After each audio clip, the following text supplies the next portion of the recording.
sahabat BDKA, hari ini Kayla teringat pada sepupu Kayla yang ayahnya mendapat tugas baru, yaitu jadi duta besar Indonesia untuk Jepang.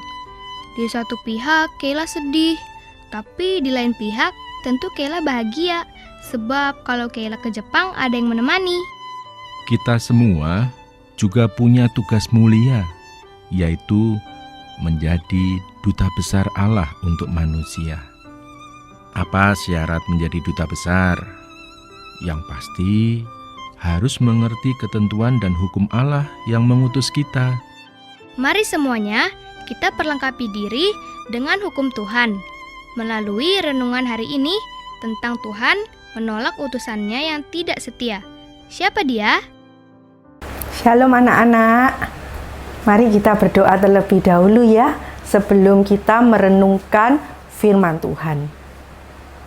Allah Bapa yang bertahta di kerajaan surga, sekali lagi kami hendak memohon pertolongan Tuhan, agar ketika kami mendengarkan firman Tuhan dan merenungkannya, hati kami, pikiran kami boleh dicelikkan oleh Roh Kudus, sehingga kami bisa mengerti dan kami boleh memiliki hati yang mau tunduk kepada firman Tuhan. Tuhan, Engkau mau pakai pembicara untuk menyampaikan isi hati Tuhan. Terima kasih Tuhan, hanya di dalam nama Tuhan Yesus kami berdoa. Amin.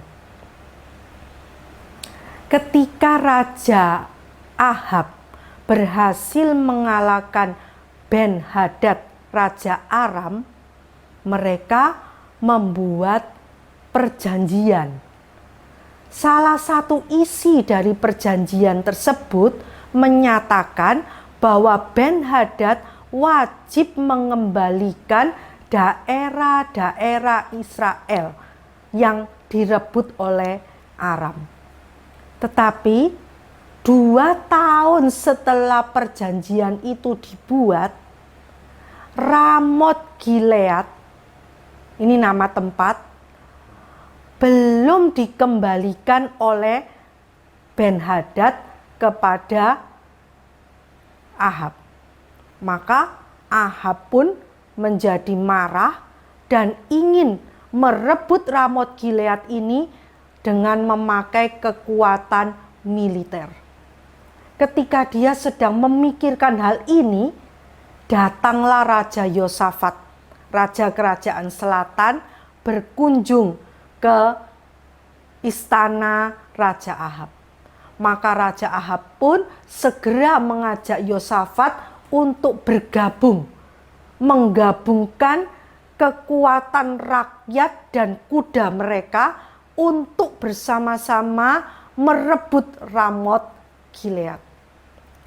Raja Yosafat menyarankan sebaiknya kita mendengarkan firman Tuhan terlebih dahulu.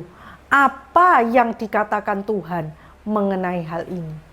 Kemudian Ahab memanggil 400 orang nabi untuk dimintai pendapatnya.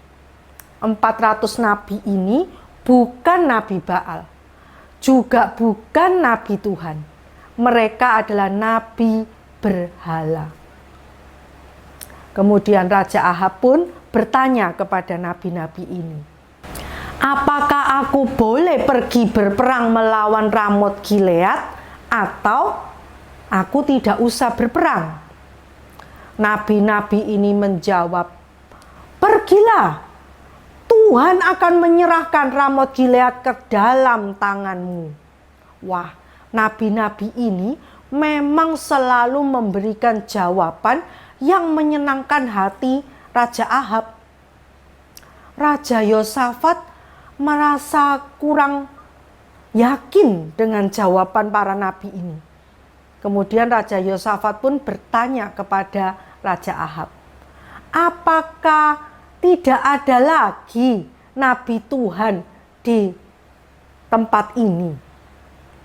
Kemudian Raja Ahab menjawab, ada satu, tapi aku sangat benci kepada dia, karena dia tidak pernah menubuatkan hal yang baik kepadaku, selalu hal-hal yang celaka. Namanya Mika bin Yimla. Kemudian dipanggillah Mika bin Yimla untuk datang ke istana Raja Ahab. Sementara menunggu utusan ini memanggil Mika, muncullah seorang nabi. Nabinya Ahab maksudnya, bernama Nabi Sedekia bin Kenaana. Nabi ini membawa 2 tanduk besi. Kemudian dia berkata, demikianlah firman Tuhan. Dengan ini, sambil mengangkat tanduknya itu tadi, dengan ini engkau akan menanduk Aram sampai habis. Dan nabi-nabi yang lain juga satu suara, semua sangat mendukung Raja Ahab untuk pergi berperang melawan Ramot Gilead dan pasti bisa mengalahkannya. Kemudian utusan yang dikirim kepada Mika berkata kepada Mika, para nabi dari Raja Ahab sudah mengatakan hal-hal yang baik loh kepada raja, bahwa raja pasti bisa mengalahkan Aram atau Ramot Gilead. Sebaiknya engkau juga mengatakan hal yang sama baiknya kepada raja. Tapi anak-anak, Mika pun menjawab, sesungguhnya apa yang akan difirmankan Tuhan kepadaku, itulah yang akan aku sampaikan. Wah, anak-anak, inilah Nabi Allah yang sejati. Nabi Allah yang sejati hanya menyampaikan firman Allah. Meskipun dia harus mempertaruhkan nyawanya ketika menyampaikan kebenaran itu. Karena kebenaran tidak selalu menyenangkan hati manusia. Karena nabi sejati itu memperkatakan firman Tuhan, maka apa yang dikatakannya pasti terjadi. Sedangkan nabi palsu, apa yang dikatakannya tidak selalu terjadi. Selain itu, nabi sejati itu selalu mengingatkan akan dosa dan menyerukan pertobatan. Tetapi nabi palsu akan membawa manusia cenderung memupuk dosanya dan terus mementingkan dirinya sendiri. Hati-hati ya anak-anak, zaman kita sekarang ini pun banyak orang yang mengaku dirinya adalah wakil Tuhan atau nabi Tuhan. Tetapi perkataannya tidak pernah menegur dosa. Perkataannya adalah hal-hal baik yang menyenangkan hati manusia. Marilah anak-anak, kau dan saya berhati-hati di zaman ini. Karena nabi palsu pun ada di sekitar kita. Nabi palsu akan membawa kita semakin jauh dari Tuhan. Dan kita akan cenderung untuk terus egois, mementingkan diri sendiri. Amin. Mari kita berdoa. Allah Bapa yang bertahta di kerajaan surga, sungguh kami bersyukur ya Tuhan, sekali lagi Tuhan membukakan kepada kami beda antara seorang nabi sejati dengan nabi yang palsu. Tuhan, Engkau lindungi umat-Mu, Engkau lindungi kami semua, sehingga kami boleh memiliki kepekaan untuk bisa membedakan antara nabi yang sejati dan nabi yang palsu. Dan yang terpenting Tuhan, biarlah kami pun tidak mencari kesenangan diri kami sendiri. Kami tidak mencari firman Tuhan yang menyenangkan hati kami, tetapi kami memiliki hati yang terus mau dikoreksi oleh kebenaran firman dan mau tunduk kepada kebenaran firman, walaupun itu menyakitkan hati kami.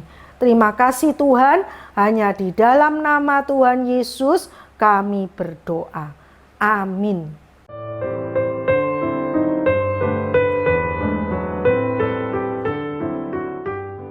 Wow, firman Tuhan itu tidak kuno, masih relevan dengan situasi masa kini. Ternyata pada saat ini masih banyak orang yang menjadi utusan Tuhan, namun tidak menyatakan isi hati Tuhan. Mereka lebih suka menyatakan hal-hal baik untuk menyenangkan manusia. Hal ini terlihat karena sebagai utusan Allah, mereka tidak mau menegur dosa atau pakai nama Tuhan untuk mengusir penyakit dan lain-lain. Sahabat BDKA tetap harus kritis mencocokkan dengan Alkitab ya. Besok kita sampai di 1 Raja-Raja 22 ayat 15-18. Salam bahagia!